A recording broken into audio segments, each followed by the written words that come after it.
Selama ibu pegang HP, pasti ibu tidak konsentrasi. Yang ibu lihat handphone.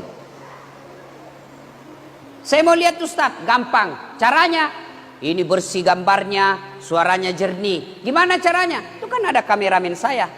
Direkam. Gimana caranya Ustadz? Putar di YouTube.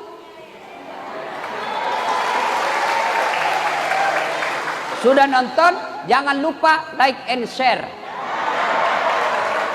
Kalau ada iklannya, jangan lewati. Kan biasa kalau ada iklan, lewati. Jangan, nonton sedikit. Satu, kalau Bapak nonton iklannya, Bapak dapat ilmu, saya juga ada macunya. Kalau Ibu cuma langsung skip, Ibu dapat ilmu, saya tidak dapat apa-apa. Dan kalau Ibu Bapak nonton dengan iklannya, Bapak cuma menyisakan waktu 1 menit, Bapak sudah bersedekah untuk membangun markas kader ulama. Karena yang ada dalam YouTube itu bukan saya yang ngambil, ditabung untuk kita bangun markas kader ulama.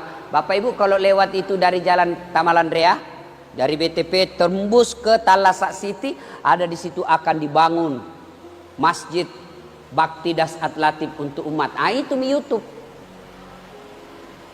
Bukan saya ngambil, bukan. Saya cukup dari travel saya untuk hidup saya. Tapi dari mana? Ibu Bapak, nanti kalau bikin markas kader ulama, bukan pesantren. Apa yang saya mau bangun? Saya mau bikin markas kader ulama yang mubaliknya bikin orang tidak takut beragama. Saya tadi malam dikomplain sama ibu-ibu. Kenapa ini Ustadz setiap ceramah menghabisi kami ini ibu-ibu? Dalam hati saya, alhamdulillah berarti ini ibu dia perhatikan ceramah saya. Karena kalau tidak perhatikan pasti dia tidak tahu isi ceramah saya.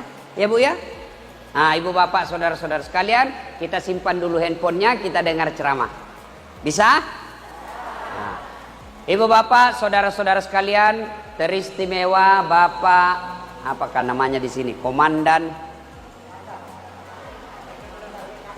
Ya itu. Ya. Insyaallah saya lihat pangkat kombes kalau polisi. Kalau di sini berarti kolonel Pak ya. Mudah-mudahan dirahmati dan dicintai Allah Subhanahu wa taala. Mohon maaf Pak, saya tidak bisa sebut nama Bapak satu demi satu, saya takut salah pangkat dan jabatan, maka insya Allah Allah mencintai Bapak. Saya tidak bisa sebut satu-satu, karena juga kalau saya sebut semua satu-satu, saya tidak ceramah tapi ngabsen. Nah insya Allah, nah sekarang kita ulang tahun. Segala sesuatu yang Allah berikan dan memang kita mau dan Allah kasih, itu dengan taufik. Kita ingin berulang tahun, Allah kasih, itu taufik. Bagaimana reaksinya kita? Satu, bersyukur. Bagaimana cara bersyukur ulang tahun kesatuan kita? Yang pertama kalau kita muslim, mengucapkan hamdalah. Bagaimana caranya Ustadz? Alhamdulillahi Rabbil Alamin. Alhamdulillahi Rabbil Alamin. Dengan catatan ucapkan ikhlas dan usahakan didengar telinga. Karena ada juga orang biasa bersikir tidak jelas. Alhamdulillah. Apa artinya itu? Alhamdulillah. Kan biasa Bapak dengar toh. Apalagi saya biasa dengar itu di masjid. Sama-sama subhanallah dibaca. Sama-sama 33, sama-sama mulainya. Saya baru 11, dia sudah habis. Kan dia bilang saja Dullah. Apa itu dullah? Tidak jelas. Maka yang bagus, Alhamdulillahi Rabbil Alamin. Segala puji bagi Allah, seru sekalian alam. Itu dulu, usahakan dengar telinga. Alhamdulillahi Rabbil Alamin. Namanya syukur bilizan. Yang kedua, kalau kita muslim, apalagi? Maka kita sujud syukur. Sujud syukurnya di mana? Lebih utama kalau rumah ibadah, di masjid, di musholla. Tapi kita lagi di lapangan Ustadz, kita lagi di hutan, kita lagi tugas, kita lagi piket, boleh. Di jalan, boleh Pak. Tapi lihat-lihat dulu, jangan sampai ada mobil lewat. Sujud, lalu apa kita ucapkan? Ya Allah, terimalah sujud saya ini sebagai tanda terima kasih dan syukur hamba atas nikmat yang Kau berikan sehingga kami bisa berulang tahun ini. Karena ada prajurit tahun lalu masih ikut ulang tahun kita, kesatuan kita. Sekarang tidak lagi. Alhamdulillah Allah kasih umur yang panjang, maka kita ucapkan Alhamdulillahirabbil alamin, lalu kita sujud syukur. Itu namanya bertasyakur. Yang kedua, kita lakukan apa itu? Bertafakkur. Apa itu bertafakkur? Mengevaluasi diri, menimbang-nimbang, menghitung-hitung sudah seberapa banyak nikmat yang Allah berikan ini berupa kesatuan kita. Lulus jadi tentara, seberapa banyak nikmat itu kita balas untuk memperbaiki diri dan kesatuan kita. Tidak semua bisa jadi tentara, Pak. Bapak tahu, nih yang ceramah. Nih, saya pernah di Jalan Garuda, Taman SMA. Ke Jalan Garuda depan kantor Pertamina. Daftar tentara, Pak. Dengan harapan mudah-mudahan saya bisa jadi prajurit TNI membela negara saya. Begitu tes fisik tidak lulus. Kenapa? Ceper. Pendek. Saya protes kepada Allah waktu itu. Ya Allah, kenapa kau takdirkan saya pendek? Kau tidak rugi jadi tuan kalau saya jadi tentara? Tidak lulus, Pak. Teman saya lulus. Dia jadi polisi. Sekarang dia satu bunga di sini. Dia tugas reserse di Polda Sulawesi Barat. Waktu datang Kapolri baru-baru ini, saya ketemu, kau di sini, Bos? Iya, Ustaz. Setengah mati dia hormat-hormat. Ya, Ustaz, siap, Ustaz. Saya di sampingnya Kapolri. Kapolri di sampingku. Saya bilang, lihat kau, Kapolri hormat sama saya. Ya, Ustaz. Kau hormat sama Kapolri? Saya Kapolri hormati, Bos. Saya lulus jadi Ustaz, dia lulus jadi polisi. Dia pakai baret merah, saya pakai baret putih. Alhamdulillah dengan baret putih yang saya pakai ini, saya keliling-keliling Sabang sampai Merauke, mulai dari baret merah sampai baret hitam, ku caramai kau semua.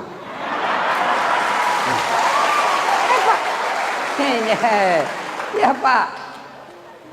Berarti saudara-saudaraku sekalian yang lulus jadi prajurit TNI, syukuri. Tidak semua diberikan. Ada juga yang lulus Ustaz, tapi ada pesepi-sepi. Nah, ada pelicin-licinnya dulu. Sekarang tidak ada lagi. Kalau kau beleng-beleng tidak mungkin kau lulus. Ya. Nah, cara mensyukurinya gimana caranya? Syukuri dengan cara apa? Jadilah prajurit yang baik. Prajurit yang baik itu laksanakan sabta marga. Itu aja rumusnya. Yang kedua, itu sebagai tentara. Laksanakan sabta marga, selesai urusanmu sebagai prajurit. Lalu sebagai makhluk Allah, Allah kasih kita sebagai tentara, itu atas izin Allah. Lalu gimana cara mensyukurinya? Banyak beribadah kepada Allah. Ibadah apa? Tidak usah dulu yang ribet-ribet, tidak usah dulu yang neko-neko. Yang paling fundamental dulu, yang paling asasi dulu, yang paling dasar dulu. Apa? Haji. Bukan, haji perlu modal, Bos. Ngantri puluhan tahun. Apa Ustaz? Puasa agak berat, 1 kali aja 1 tahun, 30 hari menunggu. Lapar dan dahaga. Zakat perlu modal. Lalu apa dulu yang paling mendasar? Harus kau kerjakan 24 jam 5 kali. Apa? Sholat 5 waktu. Kalau kau bersyukur ulang tahun Bengdam sekarang ini, maka evaluasi bagaimana sholatmu selama ini. Di sini ada komandan kita. Apa sih namanya di sini, Pak? Kalau komandannya di markas ini? Bekangdam. KB Kangdam.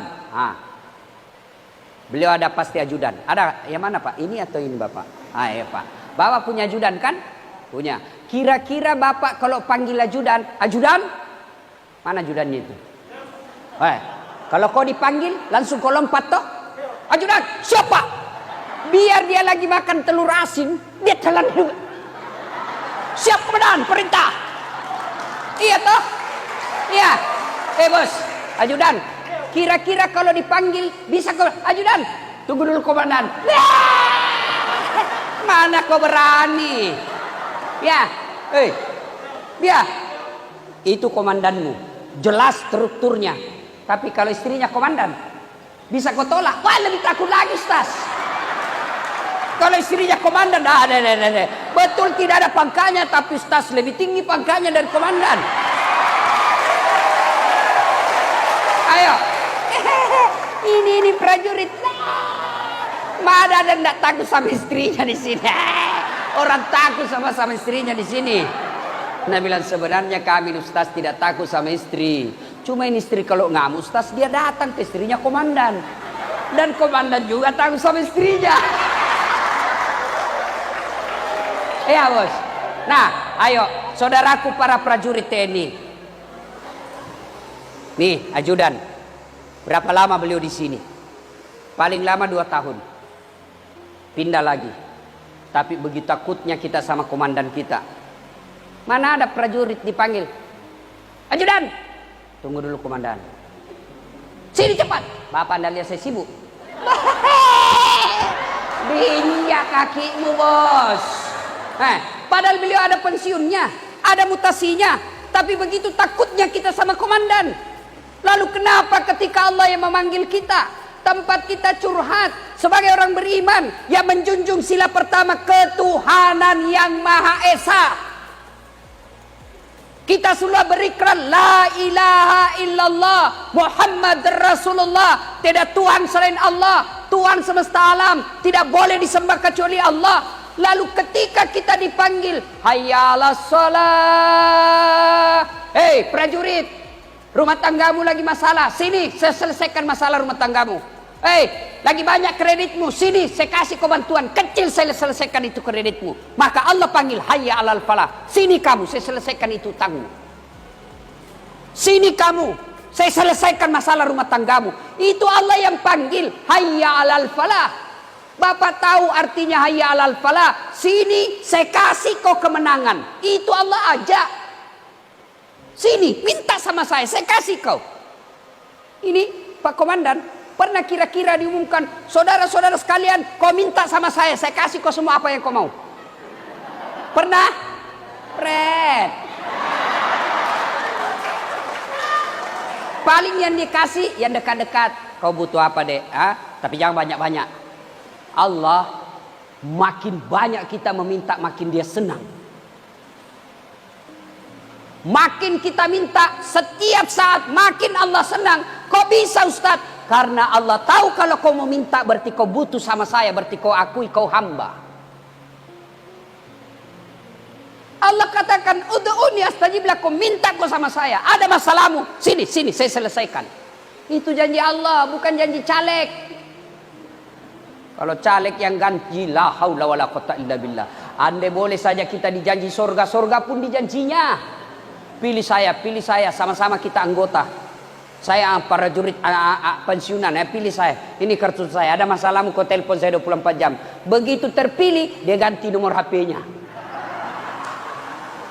Ayo. Maka yang paling asasi kalau kita bersyukur kepada Allah, you sujud deh, perbaiki sholatmu. Kecil buat Allah dapat kita jadi perwira. Kecil buat Allah selesaikan masalah rumah tangga. Kecil buat Allah adakan ekonomi kita lebih baik. Buat Allah, kau sholat saja. Kita selalu mengadu, ya Allah mudah-mudahan masalah rumah tangga saya selesai. Ya Allah mudah-mudahan ekonomi baik. Ya Allah supaya saya bisa sekolahkan anakku yang baik-baik. Ya Allah mudah-mudahan rezekiku terbuka supaya saya bisa bangun rumah yang lebih bermartabat. Allah dengar semua itu doa. Maka Allah menjawabnya, hayya 'alal falah. Sini, saya kasih apa yang kau minta. Prajurit saja tidak berani, ajudan saja tidak berani katakan tunggu. Lalu kenapa ketika kita hayya 'alal falah, sini saya kasih kau apa yang kau minta. Tapi apa jawaban kita? Tunggu, lagi sibuk. Tuhan kita suruh menunggu. Wajar 30 tahun jadi prajurit TNI tidak bisa lepas dari kredit. Jangan ketawa, saya seduh sini bos. Ayo, maka ibu bapak saudara-saudara sekalian, kalau ada masalah dan bersyukur ulang tahun kali ini, yuk abdikan diri kepada Allah melalui sholat. Apa sih susahnya sholat pak? Apa susahnya sholat? Tolong bapak-bapak TNI ini, jelaskan saya, kenapa bapak tidak sholat? Ayo jelaskan ke saya. Apa? Coba apa susahnya sholat? Saya tidak tahu bacaan sholat Ustadz. Wala tayassumir rauhillah, jangan kau putus asa. Saya tidak tahu bacaan, ya salat berjamaah. Asas salat jamaah, kalau imam sudah baca, makmum diam saja pak. Bapak diam saja, tidak usah baca apa-apa, sah. Siapa yang wakili bacaannya? Imam. Jadi kalau Bapak taubat hari ini, mulai kecil sampai sekarang tidak pernah menghafal-hafal bacaan sholat, Bapak datang sholat jamaah, imam baca, diam saja, sah, selesai. Apa lagi? Ustaz, sedikit yang saya hafal Ustaz, baru kul-kul, ya sudah kul-kul aja, mau esok. Rakaat pertama kul huwallah, rakaat kedua kul huwallah lagi, selesai persoalan. Yang ketawa, saya serius ini Bu. Apa lagi? Hah? Ustaz, saya sakit Ustaz, tidak bisa kena air. Ya silakan kau sholat dalam keadaan wudhu, tayamum, boleh. Bagaimana cara tayamum? Kursus kilat, lihat baik-baik. Linting baju, buka cincin, buka gelang, buka jam tangan. Selesai itu, telapak tangan. Kalau Bapak di hutan misalnya ini, tidak dapat air, lagi perang, tidak ada air, letakkan telapak tangan di pasir. Sudah itu, nih, bertepuk. Terima kasih, dari tadi saya sebenarnya mau suruh matikan itu, mengganggu suaranya. Tapi saya tidak berani karena prajurit di depan saya Pak. Alhamdulillah, terima kasih Bapak matikan. Masa tentara takut kepanasan? Cemen lu men. Ya. Nah, sudah, letakkan telapak tangan di tanah, pasir. Sudah itu, tepuk. Kenapa bertepuk? Jangan sampai ada pasir, Bapak usap wajah, kelilipan. Bapak tidak jadi sholat. Aduh, tidak jadi sholat Pak. Jadi tepuk. Sudah itu, usap seluruh wajah yang tidak ditumbuhi bulu. 1 kali sudah sah, 3 kali lebih utama. Sudah itu, telapak tangan lagi, letakkan lagi di tanah. Sudah, usap kanan, semua kasih kena. Selesai. Apa lagi? Tapi kan saya di rumah sakit Ustaz, lagi sakit, kita tidak ketemu tanah. Allah kasih keringanan, dinding yang kau sapu. Dinding rumah sakit. Susah menyempuh dinding rumah sakit, ambil bantal yang kau usap. Saya lagi di pesawat Ustaz, dinding pesawat yang kau usap. Dindingnya basah Ustaz, usap itu dan tempat duduknya, joknya di depanmu. Apa lagi? Coba, begitu mudahnya Allah memberikan kemudahan kepada kita. Ustaz, saya tidak bisa berdiri Ustaz. Allah kasih keringanan, duduk kok, duduk. Silakan kok duduk. Saya tidak bisa duduk Ustaz. Nah, misal di pesawat, duduk. Bagaimana sholat duduk? Nah, bayangkan lagi Bapak lagi duduk. Anggap saya lagi duduk nih, Bu ya. Bayangkan Ibu lagi duduk. Allahu Akbar. Allahu Akbar. Ruku, ini saja kepala goyang. Allahu Akbar. Sami Allahu. Nah, itu ruku. Sujud, bukan cuma kepala goyang, badan ikut ditundukkan. Allahu Akbar. Saya tidak bisa duduk Ustaz. Kenapa? Ada bisul di pantatku 4. Banyak ada bisulnya. Ya baring. Baring. Gimana caranya Ustaz? Baring. Bukan tidur ya, bukan sholat tidur, baring. Anggap sana kiblat. Maka kaki di sini, Bapak terlentang. Allahu Akbar. Allahu Akbar. Sami Allahu liman hamidah. Tangan masih bergerak. Sholat dalam keadaan baring. Tidak bisa juga Ustaz. Allah kasih keringanan. Namanya sholat pakai isyarat. Tangan sudah tidak bergerak, tinggal matanya yang bergerak. Allahu Akbar. Allahu Akbar. Sami Allahu liman. Jago ketawa, serius kayak ini Bu. Diajari sholat dan ketawa lagi. Memangnya saya stand up komedi? Saya juga tidak bisa. Tidak bisa juga itu Ustaz. Ya sudah, namanya sholat dalam hati.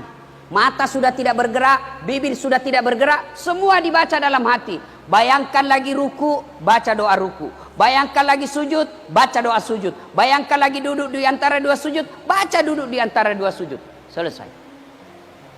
Tidak juga bisa begitu Ustaz, sholat dalam hati. Gampang, ambil kain putih, bungkus, bawa di kubur.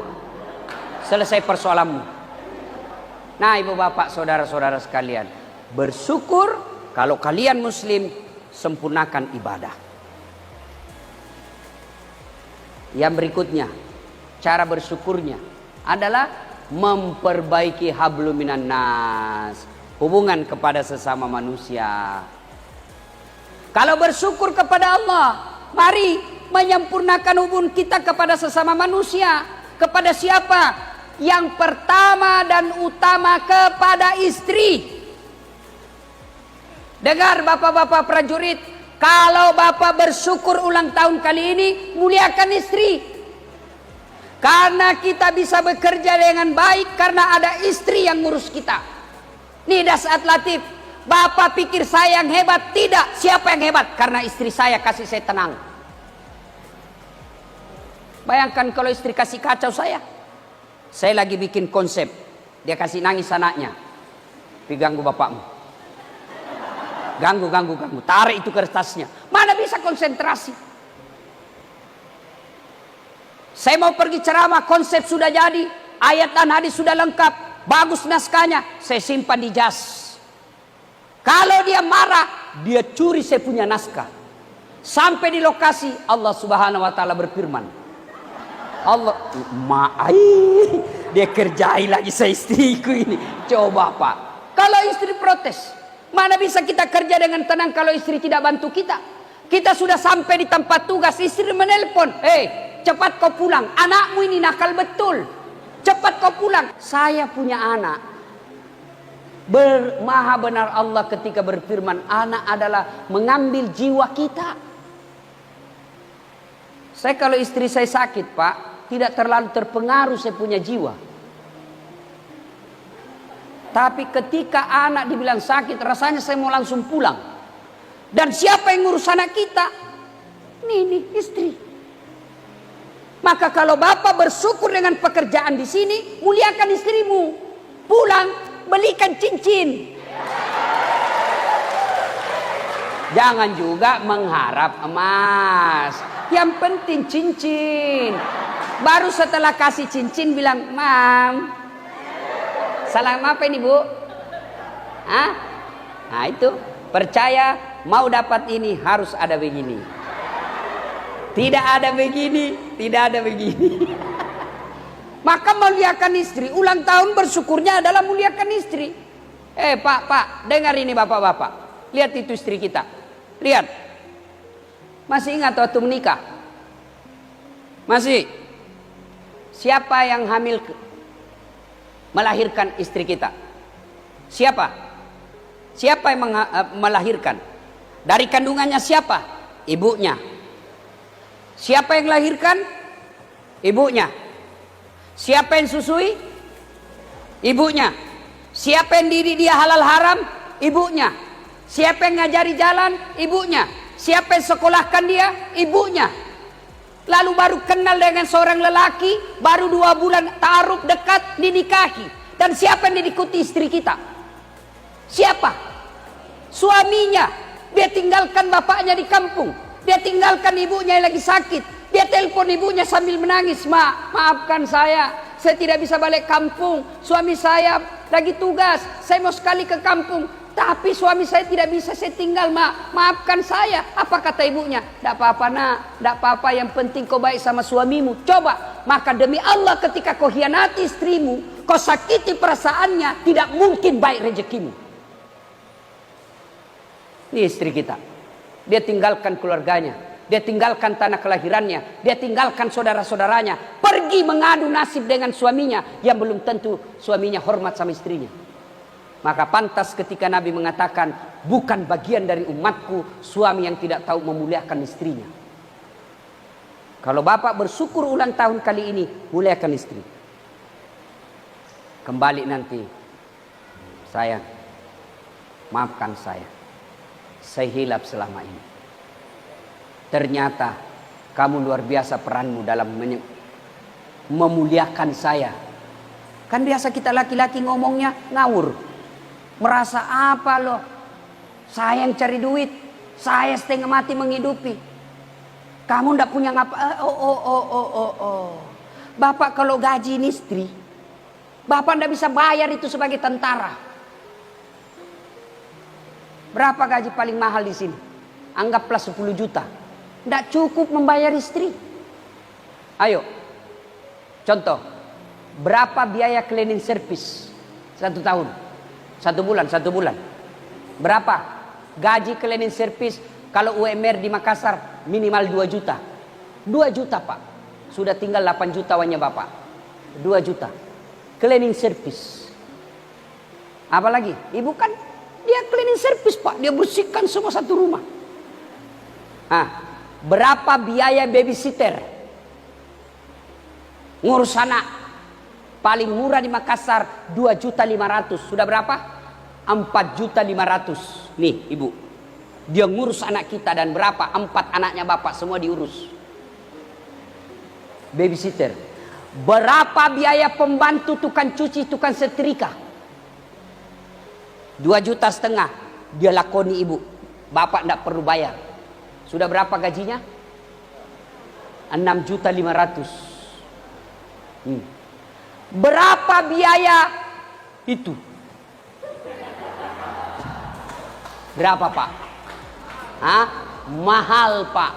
Istri gratis. 24 jam ready. Karena bisa bayar Bapak. Allah kasih halal. 24 jam free charge. Ini. Maka muliakan istri. Tidak mungkin kita bisa bekerja dengan tenang tanpa dukungan istri. Maka ulang tahun kesatuan kita, muliakan istri. Alangkah bahagianya. Istri lagi ngomel-ngomel. Bapak peluk istri sambil menyanyi. Bila kamu di sisiku, hati rasa syahdu. Oh, langsung keluar juga hadiah. Satu hari tak bertemu, hati rasa rindu. Sayang, tadi saya lewat di jalan Sombaopo. Ini ada cincin saya belikan Ki. Inilah tabungan saya selama 3 tahun. Saya belikan kau cincin permata hatiku. Langsung keluar servisnya Pak. Nyaman sampean.